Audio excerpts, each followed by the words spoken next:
Hey everyone, and welcome to the 29th episode of the Liam McCullum Show. This upcoming interview is with my buddy Stratton Davis. I met him through social media and a few of the other guests that I've had on my show. So Germinal Van and Michael Hoffman. Go back and listen to their interviews. But we've been talking on social media for the last few months and really been enjoying a lot of the stuff that these guys put out. There's one more guy that I want to get on from the group, but Stratty, he has a lot of interesting articles, a lot of interesting headlines, some controversial stuff too, but when you actually read the articles, there's some valid points in there, some great arguments, and a lot of philosophical principles that I agree with. So I figured I'd bring him on, talk about him, and also introduce you guys to Stratty. I think he's an up-and-coming voice in the liberty movement, and he also is the host and co-host of two other podcasts, Insurrection Inc. and then Law of Liberty, I believe. Yeah, Law of Liberty podcast. He's the co-host on that one. So he's super interesting and only 19 years old. So I think that he's got a lot of potential. His conversation was super fun. We talk about a lot of topics ranging from foreign policy to the Civil War to animal rights. So I hope you guys enjoy it. Here it is. Well, Stratton Davis, welcome to the show. Happy to be here. Thank you, Liam. Yeah, so I've been familiar with you for a little bit now. We are in the same group chat, but if you want to just introduce yourself, give a little bit of a background for the audience, that would be awesome. Yeah, my name is, as you said, Stratton J Davis. I'm only 19 years old. I've been involved with the Liberty movement for about 2 years now. Really, I'm just going to school down here in New Mexico. I'm from New Mexico. I've really gotten into writing since last December and podcasting since this January. Just trying to see what I can do and what I can bring to the Liberty movement and how far I can push it. So really not much to me just yet, but I'm working hard, so there will be a lot to me in the future. So Yeah, definitely. I'm 20 and I go to school at the University of Montana here. To be honest, I think that the Liberty movement is really young, and I think it's super, there's a lot of energy behind it. You registered for the Libertarian Party, right? Yes, I am registered with the Libertarian Party. I don't know how much long. I mean, I'll stay registered with them. I don't know how much longer I'll keep my membership with them, but yeah. I'm the exact same. And you got into it kind of with the Tom Woods, Bob Murphy kind of movement, right? Yeah, the Mises Caucus is actually what kind of drove me to join the Libertarian Party. Really, so I worked for the Republican Party of New Mexico my senior year of high school, and I just kind of did it as a thing to kind of pad my resume. Eventually, though, they offered me a paid job, so I took it. But when I took that paid job, I also started getting involved with their little meetings and such. Yeah. That's when I realized, oh man, I'm not a Republican. If my principles and values are for liberty and freedom for all, right, then why would I be a Republican? So I kind of took a step back and was like, okay, well, let's evaluate all these different ideologies and look into it and see what I really am. So, I looked into all kinds of people, but once I found Ron Paul, I mean, wow, I was immediately hooked. And, Ron got me into individualism, but Ron Paul, he sold me on libertarianism as an ideology. So that's really what pushed me to that. And, the real reason I just joined the Libertarian Party was I saw the Mises Caucus. I saw what they were doing. Ron Paul had endorsed them. I really liked what they were looking to try and implement, the plans that they tried to put forth for the LP. Sadly, Josh Smith lost. Right. And from that, my hopes for the LP have dropped dramatically. Yeah. I'm not going to write them out yet. And even if I leave the party as a pays-doing member, I'll still support them from the sidelines. I mean, I would consider myself an anarchist, but I like to take the Rothbardian point of view, and I think we should use all the political tools available to us. So I think the LP is perfect for that reason, but they have a lot of things they need to straighten up on. Yeah, that's really interesting. I was going to ask you about kind of where you how this developed and how your beliefs developed. Was it all just personal research, or did you have any classes that kind of accompanied it, or? It was mostly, yeah, I would say it was all pretty much personal research, but I had some teachers in high school, my history teacher and English teacher. I would talk to them about these ideas. I talked to my history teacher about Ron Paul because he was also a big politics guy and he really liked Ron Paul. Yeah. So we talked about that quite a bit. And then my teacher, she's the one who gave me Atlas Shrugged by Ayn Rand. Nice. And that book has been very influential on me. So it was all through personal research, reading my books and stuff, but it was also a lot of asking other people lots of questions and just even people online. Geez, I mean, as much as I despise the internet at times, I'm very thankful we have it in our generation because I've been able to learn so much from just so many kinds of people I probably would have never met without the internet. That's the coolest thing is kind of like, there's been this push to like, free education and everything like that, but the internet has basically provided everything that we could have asked for. Like, if you have the discipline, like you can get a full education within, like it's crazy. Well, I mean, one of my favorite lines to tell people how to explain to people how much I despise public school education is I learned more in my own bedroom reading books on my own than I ever did sitting in any classroom. If I ever learned anything in any classroom, again, it wasn't what the teacher was teaching me. Right. It was through the questions I was asking, the people I was talking to, or the thoughts I was having about what we were supposed to be learning. But no, you're exactly right about that. And I wish more people would look at the internet in that way rather than look at the internet and kind of invest into it with these negative things, such as people who just put their whole lives out on social media. And, obviously I'm not against using social media. I use it all the time. I try to make a libertarian post every day, but you shouldn't use the internet to find your personality. You should use the internet to rather find answers to questions. And again, like I said, I wish more people would look at it like that. Yeah, absolutely. And you said you were, before we got on the phone, you said you were reading a book. What are you reading right now? I'm reading I'm reading Black Nemesis by Troy Southgate. I'm really into African history, and this book's about Thomas Sankara. Oh, sweet. Yeah, so I've always been interested in him, and he was the president of Burkina Faso whenever Upper Volta had their revolution and became Burkina Faso. So I've been reading that. It's okay. Nothing special. This is kind of a primer on who he was and what his ideas were and what he tried to do.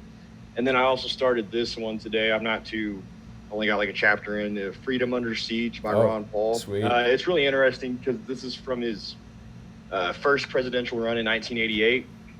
So it's cool to see nothing's different. He's been consistent the whole time. The only thing that's different is what was going on at the times. Right. So it's cool to see, because when we think of Ron Paul, we usually think of 2008, 2012, and everyone who listens to this podcast will probably know what issues were going on in 2008, 2012. Yep. Well, not everyone knows what issues were going on in the 80s. So that book's been really cool to read so far for that reason. Yeah, was he just as like, was he always harping on the Fed back then too?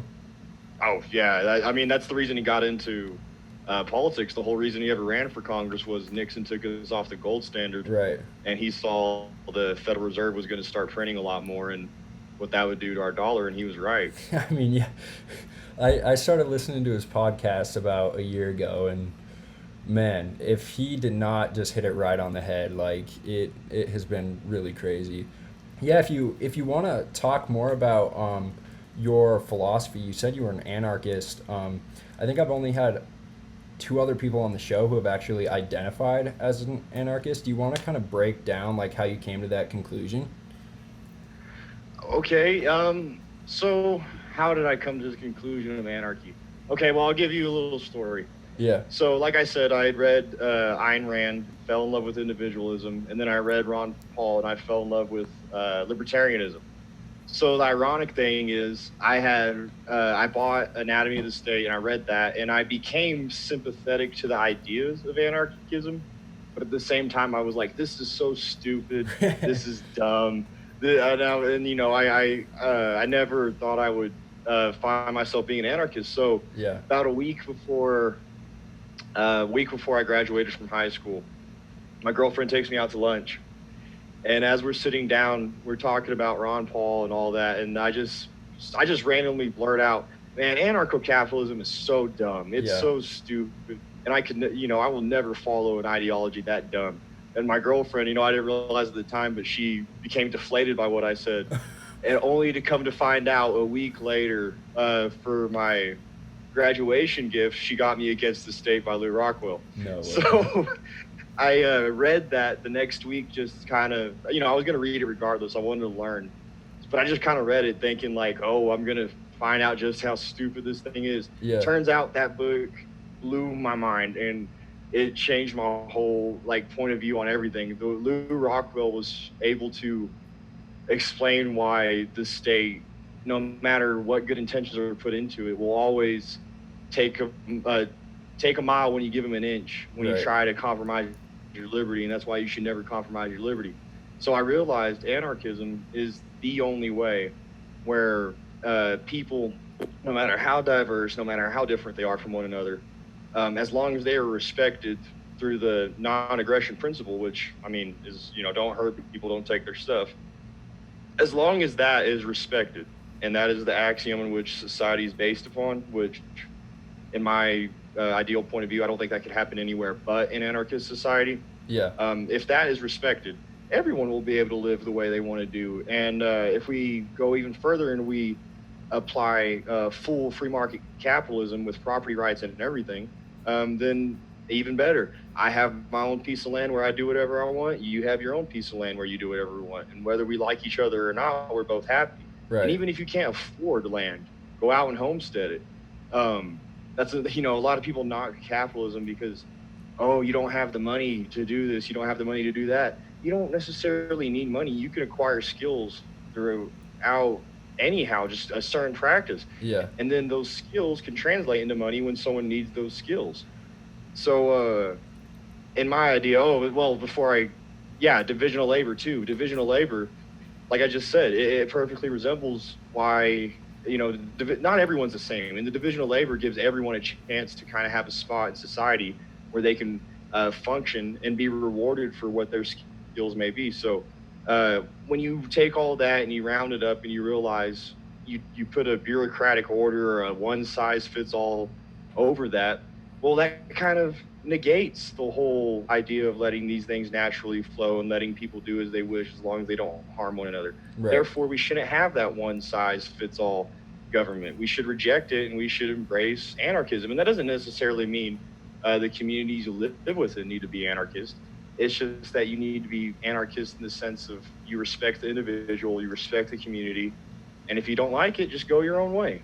Right. So that's kind of how I came to that conclusion. Yeah, the way I've kind of explained it to people is like, I would love to live in a society that's fairly, if I were to associate with people, I would live in a society that's fairly conservative, like value-wise. I even understand the sentiment behind, having police or like a protection service, but if that's forced upon everyone, I just don't understand, especially when the valuation of things is much different. So like with foreign policy, for instance, there are people who have certain religious values, yet their taxation is going towards certain things that they don't support. It's like it doesn't make any sense to me, especially when the Republican position is freedom and freedom of association. I don't really understand how they can come to that foreign policy position.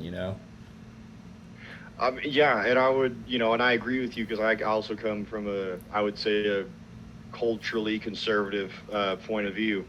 And I'm glad you mentioned foreign policy because that's probably my favorite subject to focus on other than central banking. Yeah. And you hit the nail on the head there when you said freedom of association and how America treats that.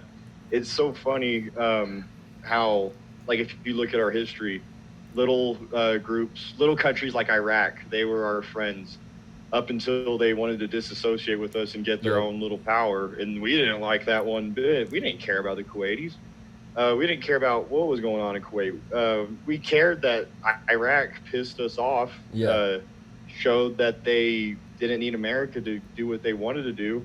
So we went and we took care of them. And If you look at American history, all of our enemies were once our allies, Right. and we don't allow them the freedom to associate with who they wish, Right.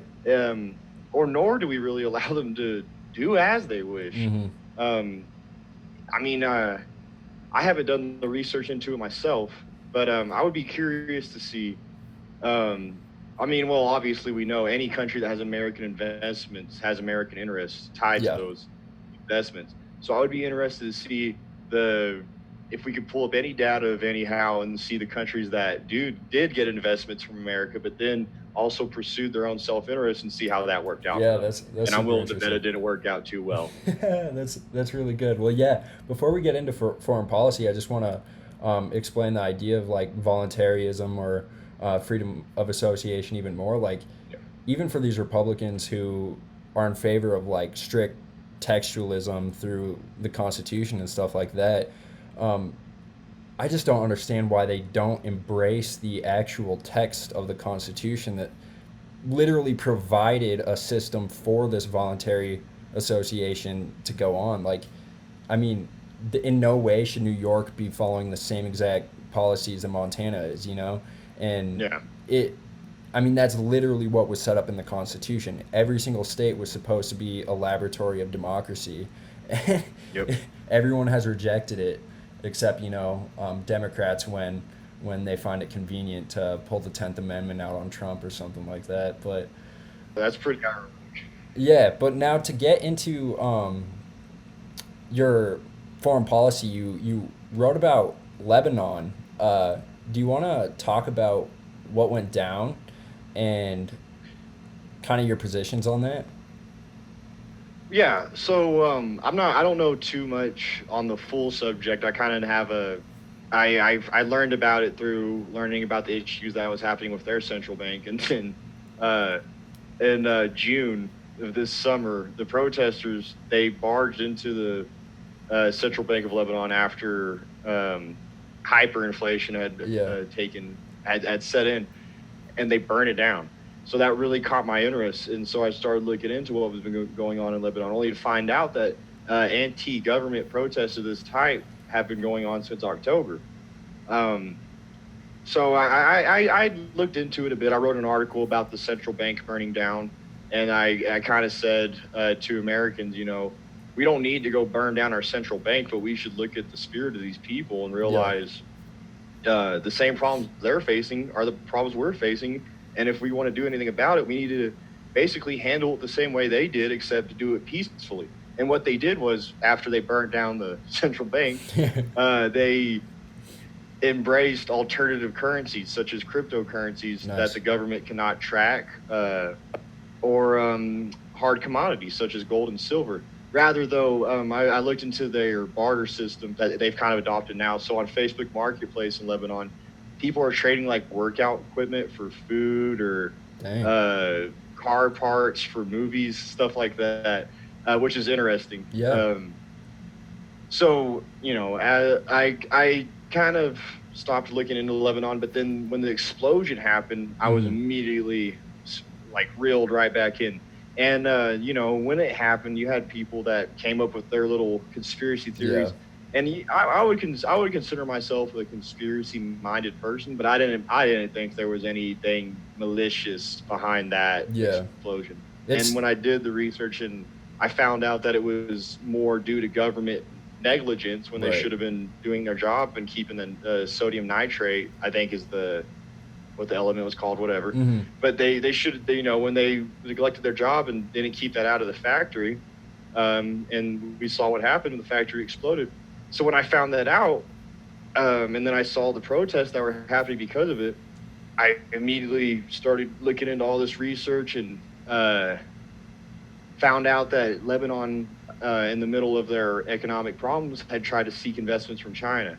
And so I wrote an article this last week, and I talked about how they were making mistakes while also doing some things right in their pursuit for getting their liberty back from the government. Yeah. And in the article, I basically said if they want to get their liberty back from the government, they need to start avoiding the mistakes they're making and basically have an end goal in mind, put an aim to what they're doing. So truth is that article came out today, and today's Tuesday, August 11th, and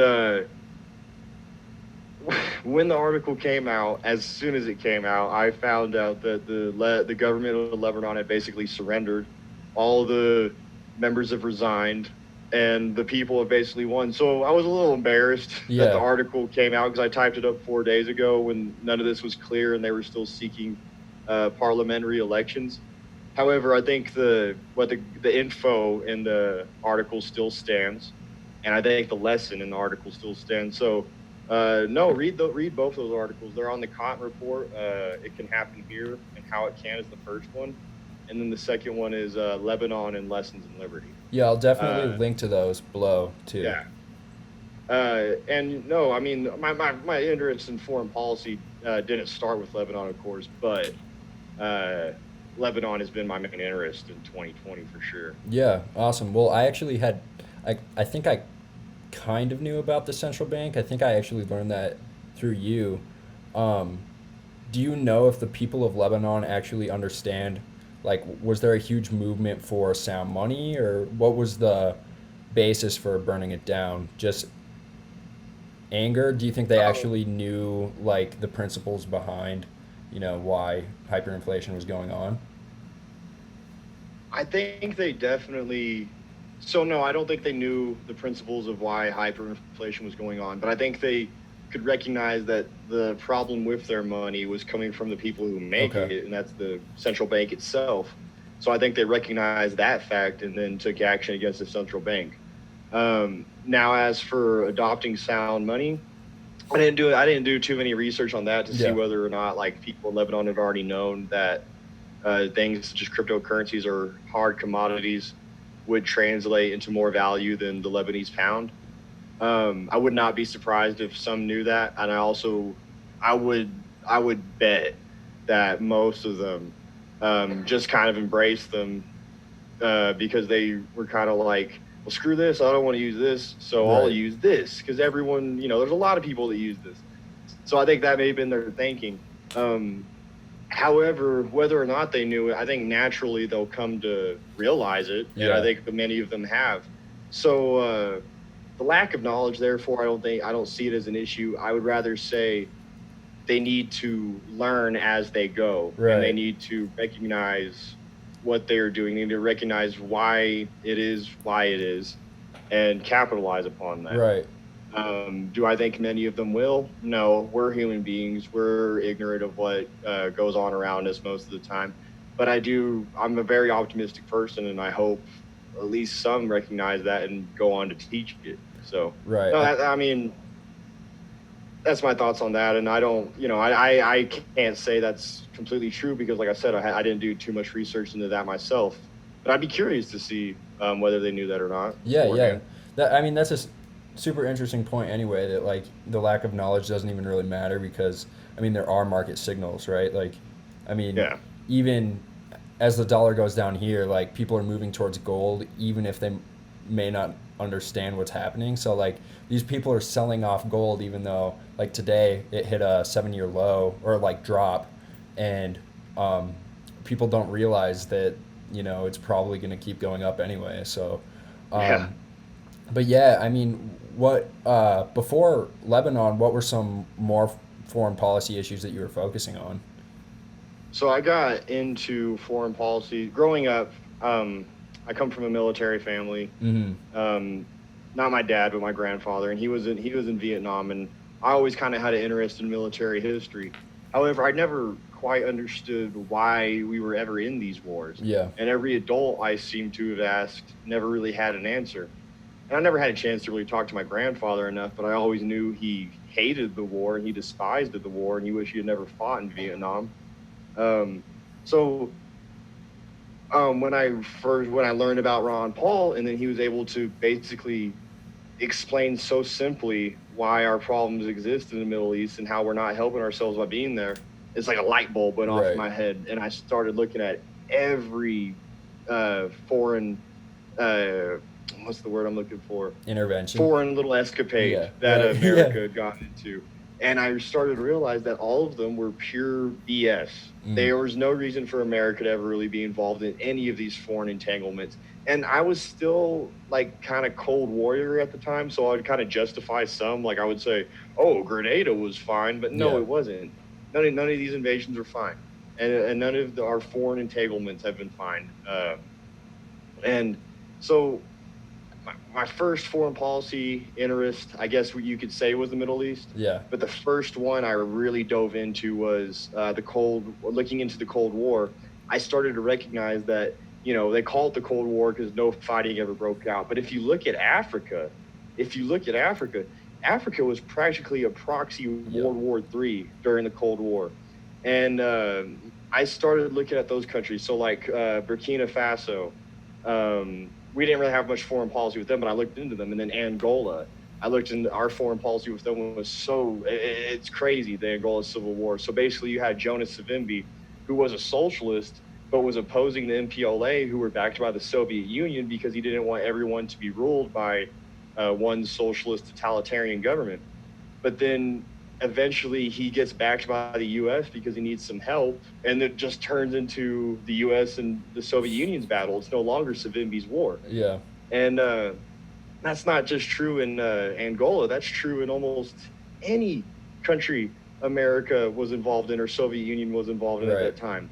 So I would say Angola was my first one. Nicaragua was a huge one I was really into because I got really into the history of the Contras and the Sandinistas. Yeah.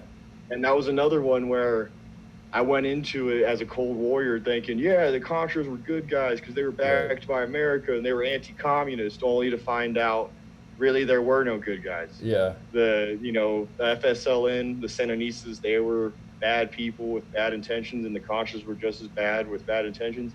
And it was kind of looking at these issues and saying, well, neither side is right. These people just wanted to be left alone. Right. Hey, there's the answer, libertarianism. Like, it's literally leaving people alone with their liberty, and not forcing them to embrace something, which is what they are doing with war.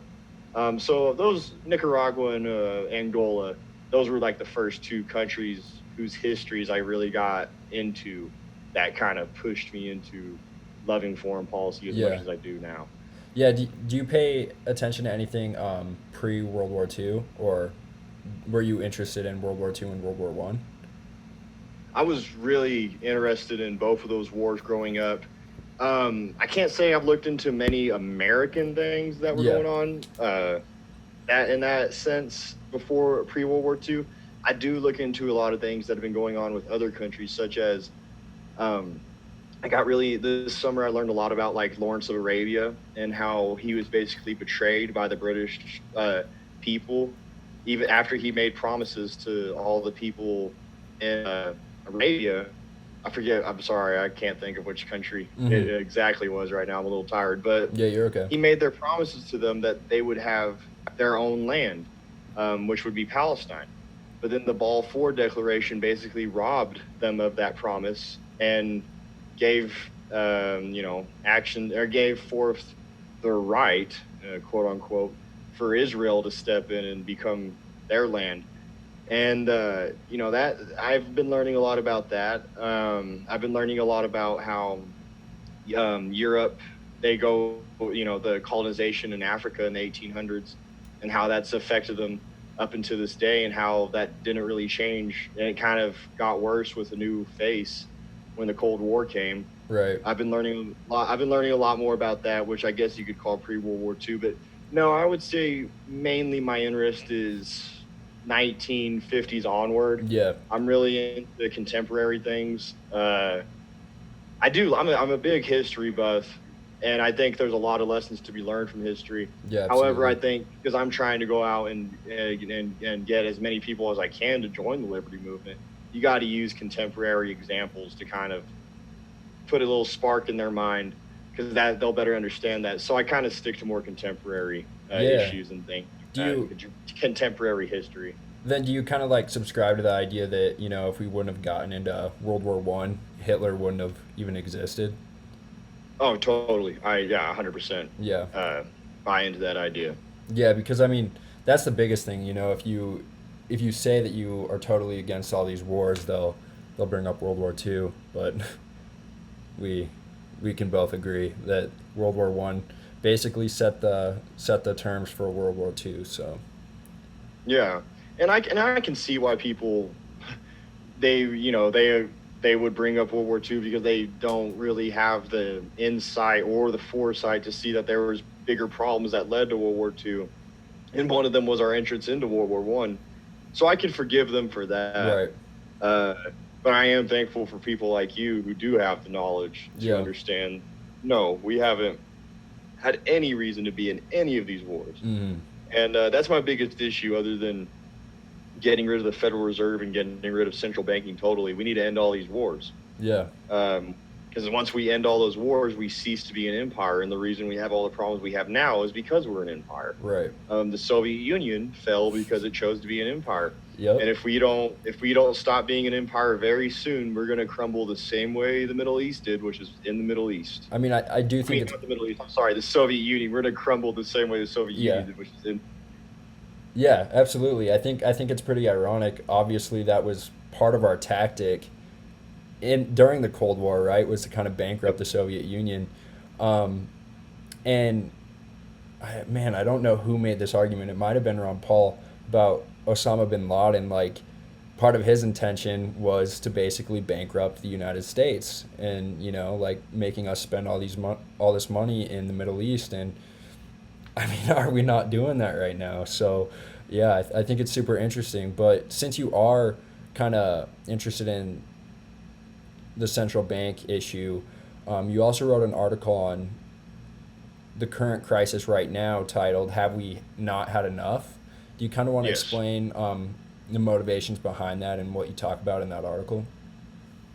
Yeah. So, I mean, with the coronavirus lockdowns that have been going on, we've been recognizing that, slowly and slowly, but surely more and more, our liberties are being taken away. At first it started with, 2 weeks, flatten the curve, stay inside, don't go anywhere, cancel your plans. And then it turned into, oh, you're no longer going to you're not going to return to school. You're doing all your work online. You can't see your friends in person. You can't learn these things in person that you took in person to, because you have to learn it there. And then, oh, you can't go play your favorite sports anymore. In my hometown, I'm not sure what they did in Montana, but they took down the goals No way. in What? some areas so kids wouldn't be able to go play basketball. And to me, that's ridiculous. And this is happening more and more and more. And right now, we're fixing to go through. We already are in a recession, Right. and we have these things. We have these things that DC wants to put forth in front of us that will only hurt us more. And so I kind of recognize that, and I looked at the situation we're in. So I took two things that are happening right now, basically economy wise, and kind of tied them to how the coronavirus is, uh, you know, uh, basically helping make these things happen. Mm-hmm. And the first one was war. Right now, uh, we're in a huge trade war with China, and also the Trump administration has not been the best of friends to Iran. And China and Iran just got done doing a big deal on both oil and military aid, which Russia is also involved in. And while that's been happening, this whole coronavirus thing has been happening where we're printing up all this money. Well, with that trade deal, our dollar stopped being used in Yep. those foreign markets. And especially with not US, Russia and China. So in the past, our dollars made up for more than 90% of their trade deals. Now it's less than 50%. And with what China has done with Iran is they've basically given Iran the support to be able to get around U.S. sanctions and also Mm. become the oil king in the Middle East. Saudi Arabia, they may be it right now, but they're going to go down here pretty soon with what kinds of benefits Iran now has. And so I recognize that one, and the coronavirus is obviously pushing us towards that because my two theories are: one, Trump is going to see this and say, okay, he's going to think this can get me elected. And right now, people don't like him, and he wants to get elected, right? So he's going to, people love a wartime president, and they're Yep. going to vote for a president when we're at war. So I think Trump may want to induce that for those reasons. I also think that neoconservatives in his administration, they want to consolidate the power through the president, like they did with Bush and like they did with Reagan. Mm-hmm. And basically, I think they are going to try and, the same thing what they tried to do with Iran the first time. I think, but they're going to change it up, and they're going to make it fit the situation we're in. And they're going to tell Trump, look, we're we got economic problems right now, and people need money. War means money, and we're going to create jobs through this war. And I feel like that's just going to have Trump thinking, let's fire the trigger, let's go. Yep.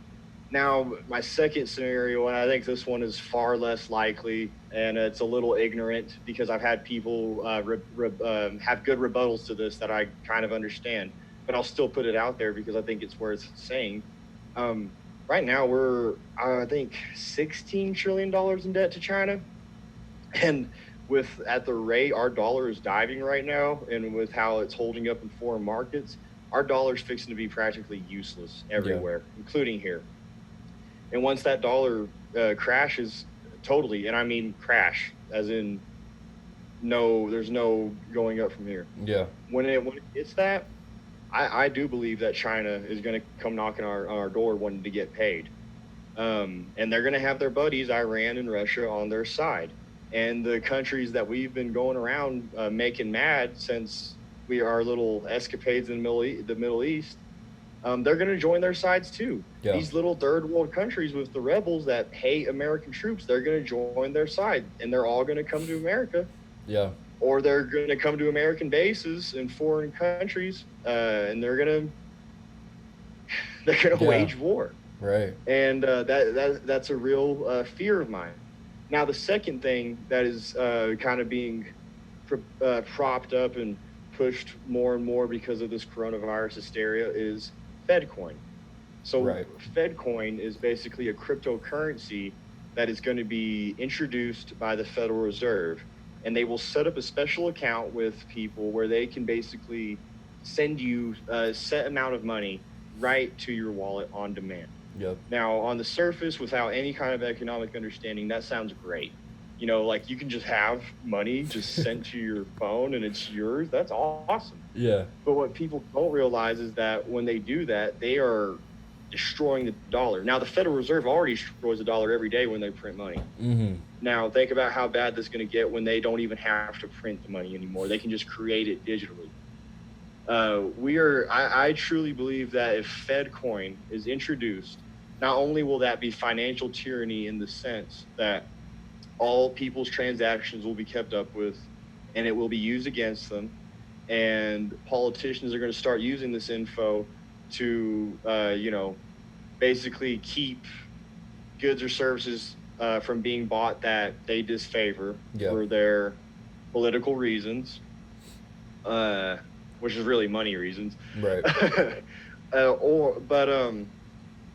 FedCoin, not only is it going to lead to complete financial tyranny, we're about to see hyperinflation of the dollar, of the American dollar. Yep. And it's going to be, and I mean hyperinflation. It's always tough making these kind of predictions, and I'm sure I'll be wrong because we never know. Yeah. I also wouldn't bet against the idea that in the next 5 to 10 years, the U.S. dollar will crash completely. I do stand by that. I hope I'm wrong because if I'm right, it's gonna be terrible. It's gonna be terrible for everyone, especially our future generations. So I hope I'm wrong. Yeah. But if FedCoin is introduced and if this keeps going on and if we're put into another war, the end of the empire is coming. Yeah, absolutely. I mean, your second theory about Iran and China and Russia, I think that's actually spot on, and that's incredible foresight. I think especially with our trade war, how ignorant it is, because I mean basically we are benefiting from the trade from China. I mean the way that trade works is basically like you trade imports for exports, and we don't produce anything. China doesn't buy anything for us. We basically get from us. We basically get their products like for free because we're not sending them anything. They have a bunch of US dollars that they're not able to spend because we don't produce anything here. So are they going to just buy up businesses, or are they going to tell us that we owe them? And I think you're spot on, man.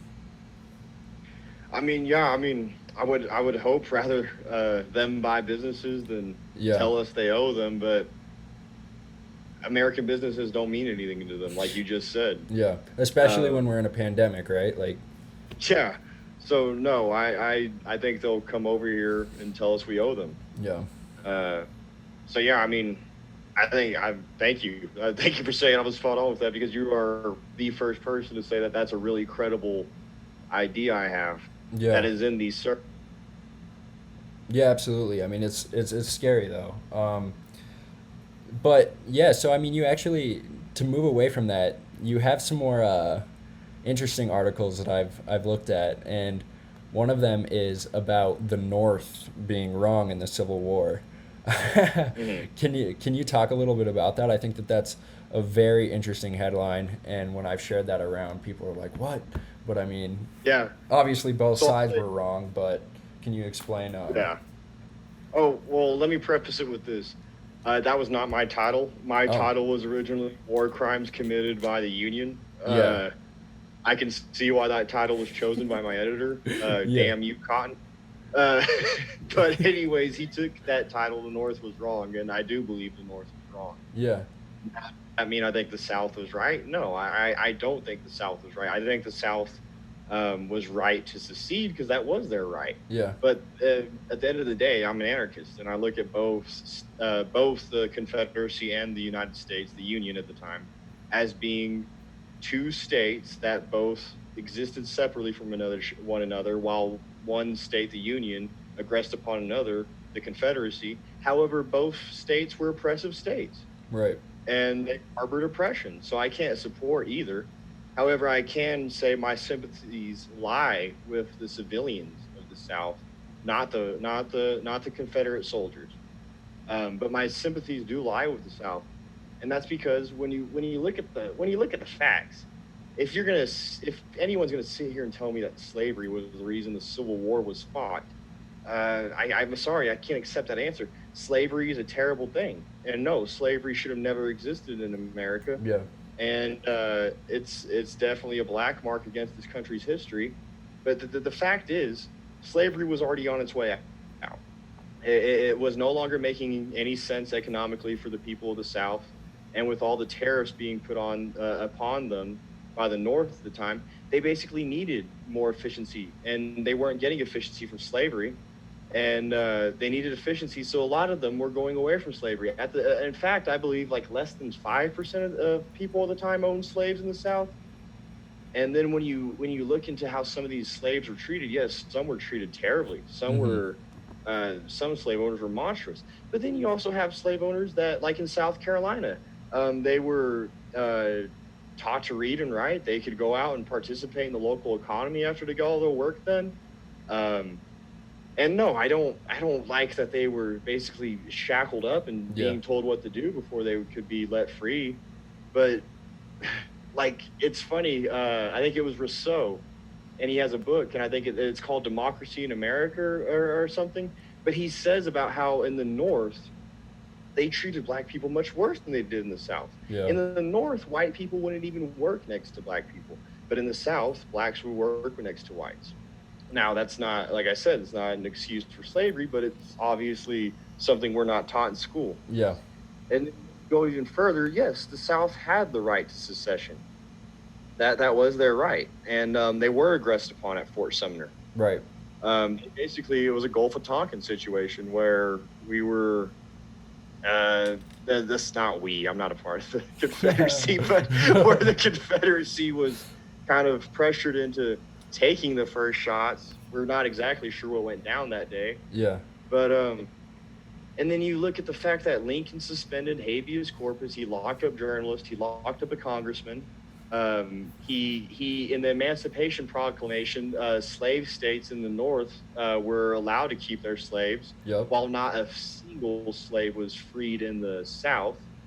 The Emancipation Proclamation was nothing more than like, hey, look at what I can do. Yeah. And like it didn't mean anything. It didn't do anything. Right. And then you see like Lincoln was micromanaging the military at the time through Sherman and Sheridan.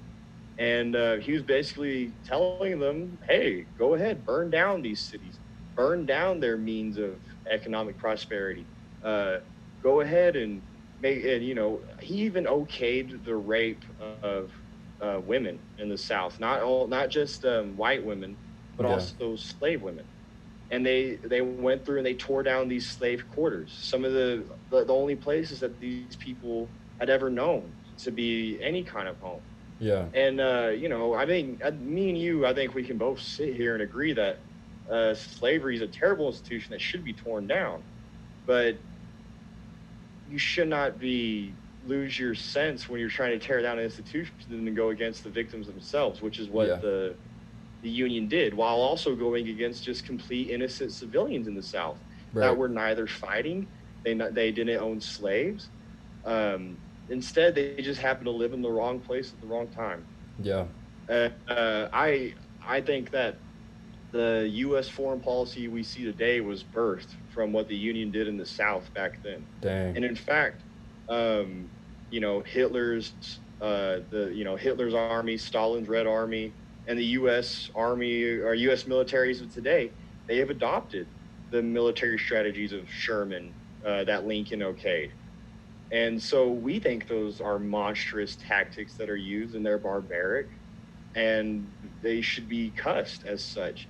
So why don't we cuss Lincoln for doing the same? Why don't we cuss the Union for doing the same? Right. And obviously the answer is because it's not politically correct, and it's going against what the cathedral wants us to espouse. Yeah. And it's to tell the truth today, you will be cussed so much. Yeah. And when that article came out, I got a lot of negative feedback.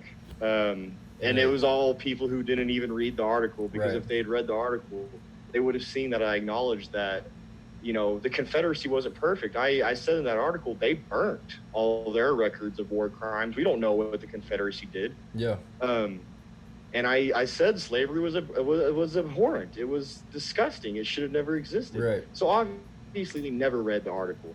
So I disregard that criticism. I'll say this, and this is the first place I'm kind of saying it publicly. The other day I looked up I get curious sometimes, and I like to see where my article's been shared on the internet.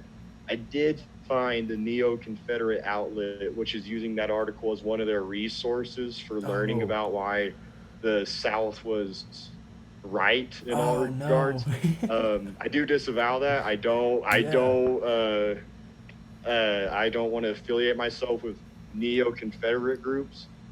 Now groups like I don't care what anyone wants to do with their cultural choices, but when I saw that, I was a little bit like, ooh. Please don't share that. Hopefully no one big ever sees this. Right. But I'll come right out and say it. I got nothing to hide. Yeah, it absolutely. was funny to see. I mean, I think the biggest teller right there was that you were willing to say that they were both states, and I mean the fact that you're an anarchist, you cannot as a voluntarist support when the Confederacy mandated slavery on every single state in the South.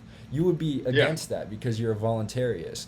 But for some reason, because the victors write the story of the war, we can't critique the North. That's all we're saying. We should be able to critique both. But you can't even say anything bad about Lincoln. Not one thing. Yeah, I mean, and it's the same thing like if you try to critique what the U.S. did in Dresden at the end of World War II. We didn't kill any Nazis when we bombed Dresden. If anything, we killed nothing but innocent people and maybe some U.S. soldiers that were POWs at the time. Like Kurt Vonnegut was there. That's why he wrote the book Slaughterhouse-Five. Yeah. Right. Yeah. And then the Emancipation Proclamation, I think that's the biggest teller that it was not about slavery. And the fact that, Lincoln wanted to send all the slaves back to, what's it called, Liberia? Liberia. Yeah. And, I mean, that's the biggest teller is, like, as soon politically convenient for him to do so, he did it. Well, and also Lincoln was a lawyer for 23 years, never represented a freed man, but he did represent a slave owner, Yep. and it was to help him get his slaves back. Dang.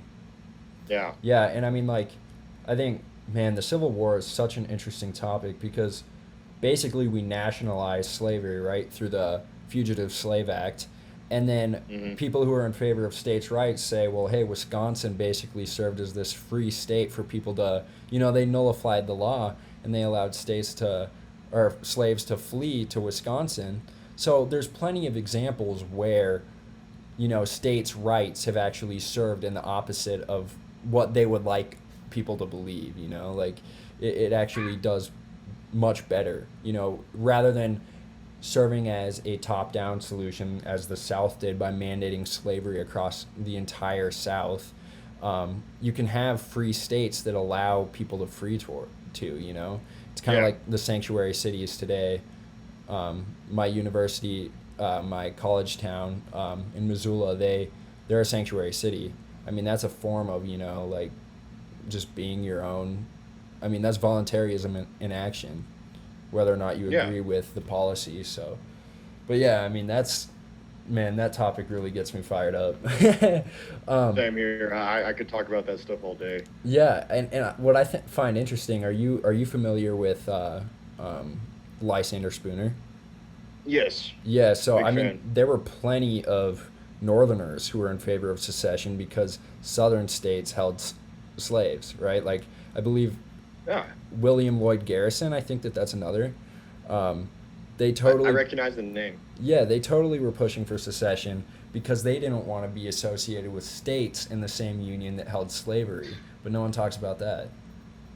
Well, one of my favorite parts of the book, the Real Lincoln by Thomas DiLorenzo, was he has a collection of headlines and articles from northern newspapers that supported secession in the South on a constitutional basis. Yeah. And it's really interesting to see when the narrative in the media changed and why it changed, because you come to learn that nothing's changed. Right.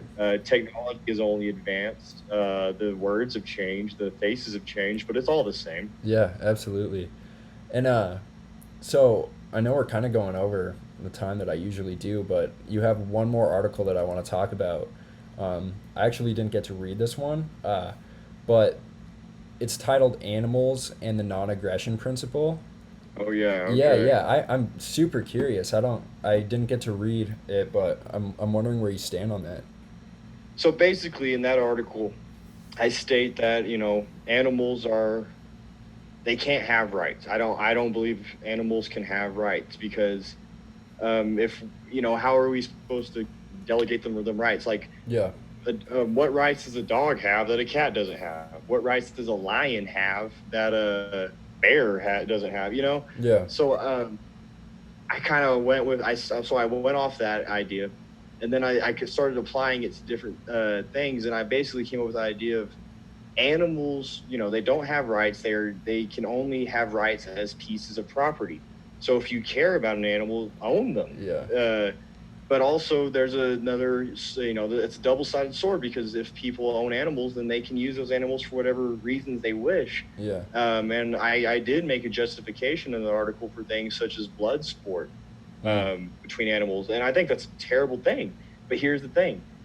Because of all these economic regulations and legislation in the place to supposedly help minorities, instead it kind of hurts them. And in a lot of places, especially on the East Coast of America, I know a lot of minorities get into the things like dog fighting because it helps them make money and it's a lifestyle they know.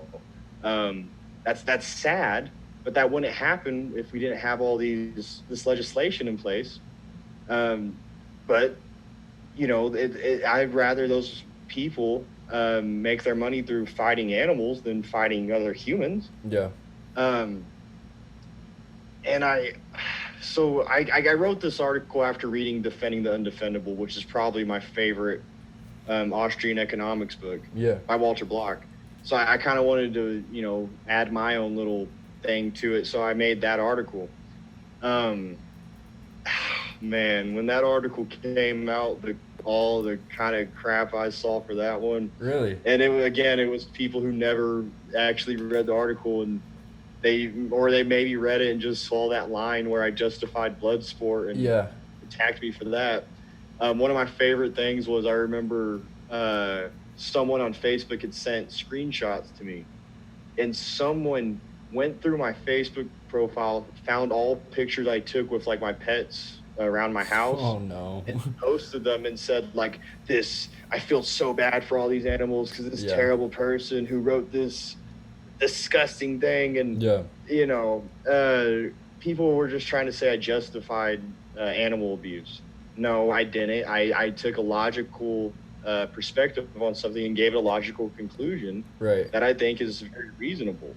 And that's that animals only have rights as pieces of property. If we were to grant them rights the same way you and I have rights, how are they supposed to respect those rights? And how are we supposed to communicate to them how that they are, they're aggressing upon our rights? Yeah. And so if I shoot, an animal because he's aggressing upon my rights the same way a human would aggress upon my rights, by say like, you take my property, like you just take like this pen from me. Okay, like, yes, that's a violation of the non-aggression principle, but I shouldn't be able to kill you for that. Yeah. So when an animal does something like that, where do we draw the line? Right. That's it's hard to make the crime proportionate to the punishment proportionate to the crime with animals. Yeah. So I think it's a really dangerous, slippery slope if we're to grant any kind of animal any kind of rights. Yeah, and because where does it end? Where do we draw the line? Yeah, and I think that there's actually a point in there that's actually super humane towards animals. So the biggest thing for me is there's so much neglect, and I've never really spoken about this publicly either. I think I've made a few tweets about it, but no one interacts with them anyway. So one of the points that I've been so fascinated about is all these endangered species that are basically left to just die alone because of nature and natural selection, I mean, the bison, right? The bison count, basically, they were this close to being extinct, right? And then private ownership was allowed. And, I mean, if you drive anywhere in Montana, you're most likely going to see a bison. So, what did you write about that in the article? Or what do you think? I didn't eat actual stuff such as the bison in Montana, but I did bring up that philosophical point where if you care about these animals and you love them so much and you want them to live, why don't you own them? Why don't you take them away from the places where they're not owned, where they're going to be killed by other animals, where they may starve to death, where they may be hunted by poachers or such? Why don't you own them if you care about them so much? Right. So I'm really happy you brought that up, because I was gonna bring it up. I was like, oh shoot, I need to get that out there. Yeah. Really happy you brought it up. Yeah, absolutely. I mean, because man, I am an animal lover. Like I will watch YouTube, same. dude. I will watch YouTube videos of animals for hours. But like, it makes me so sad, and a lot of it's for personal reasons. Like that I can't own koalas and like take care of them, dude. Like man, they're just left to die, and then there's certain, like Australia has authority about whether or not I can own one, and it doesn't make sense, because basically, like with poaching laws, they're causing the unintended consequence of these poaching laws is basically that elephants get killed and no one can protect them. Literally no one can protect them in Africa because people are hunting elephants. And what are you to do? And I mean, and what's kind of funny is like how you just named how some governments completely outlaw the private ownership of these animals. Well, what do these governments do when they're faced with the quote-unquote problem of these species going extinct? Yeah. They give a group basically private ownership of these animals to help them repopulate. Yeah. It's funny to me because it's like, why do my tax dollars need to go to that? Right. Which I may not necessarily agree with. Like, I'm an animal lover, but at the end of the day, am I losing any sleep over some species going extinct? No. Yeah. So why should my tax dollars forcefully be taken from me and go to that when someone can, an animal lover can privately buy 2 of those animals and repopulate the species on their own. Yeah, and I mean, I think the argument would then be, well, there are some people who are incapable or it's inhumane to own these animals because they should be free. But like, when I look to dogs, for instance, like the best Lysander Spooner quote I think is, "The actions of others do not affect or the act. My rights do not depend on the actions of others." That's how it's formulated, and basically, so how many times do you hear about an abuser of a dog? Would you then would the next step then to be say, well, none of us should own dogs? Like that doesn't make any sense to me, right? Like it's a net benefit that people can own dogs, both to us because we can benefit from that relationship, but also the animals themselves. So I'm super fascinated by that subject, and I haven't done a lot of research on it. It's more just an idea, and I was wondering if you had thought about it. Oh yeah, it's an idea I think about a lot actually. Yeah, awesome. I kind of want to write my own defending the undefendable one of these days. Please do it. But yeah, I mean, if you want to finish up here, if there's anything else that you want to tell people, and if you want to explain, you're on 2 podcasts, right? Yeah. Yeah, if you want to just tell people where you're at, share all of those sources, and then just say anything else that you want to say. So I'm most active on Instagram. I'm at Stratty Shrugged, like Atlas Shrugged, but Stratty, my name, Shrugged. I'm on there. That's where I'm mostly on. So if you really want to interact with me, hit me up on there. I'm on Twitter at StrattyD, and then I'm on Facebook at Stratton Davis. Hit me up on all 3 of those. I'll interact with y'all when I can. I'm on, like you said, I'm on 2 different podcasts, Insurrection Inc, which is where like it's halfway serious, halfway funny. We have great discussions about things, but we kind of put some jokes in there. The way I like to explain it is, it's our way of bringing these ideas to the people in our generation in a way they can appreciate and both appreciate and easily digest them. Yeah. And then we have the Law of Liberty podcast, which we just started. We had an episode published today. But that started because me and a friend, we took Judge Andrew Napolitano's class at Mises U. Yeah. And we really had a lot of great discussions. He's a law student, David Hoffa. He's the other brilliant guy. He's the other host. He's a law student going into his final year. And I recognize that he had a lot of great things to say and also teach people about, because, I mean, I'm smart, but I'm not a big brain like most people are. And I'm not able to fully digest all these concepts and convoluted language all the time. So I basically came up with ideas. Like I told him, okay, so how about we do this? How about we start a show together where you basically run the show, like you talk about these topics that regard law, legal stuff, but coming at it from a libertarian point of view. And how about I be your co-host, and basically the audience can learn through me? Because if you listen to the podcast, yes, I have a lot of answers. Yes, I have things I like to talk about, and I do have my thoughts on things. But there's a lot of things I don't know, and I don't make any bones about that. I'll ask David, what does that mean? Or can you put this in simpler terms? Or he'll explain something complex, then ask me, do you understand that? And I really like that kind of a concept, because it's, again, it makes it easy for other people to learn these awesome. Great ideas simply.